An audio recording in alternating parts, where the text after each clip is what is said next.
Open floor plans are very popular these days, but there are pros and cons. It's definitely difficult to conceal clutter.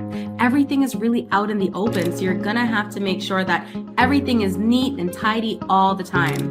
You also have less wall space for people who love to put art and decor on the walls. There's less privacy, and then you have to think about your heating and your cooling as well, how that's affected. That's international real estate broker Falesha Raquel. Now for the positives. You get such a great abundance of natural light. It's easy for entertaining. You have more space for family and friends when they come over and you're hosting. Also, there is a higher resale value just because a lot of people see the value in that. It's also a great way to supervise your kids. With Real Estate and Renovate and Every City.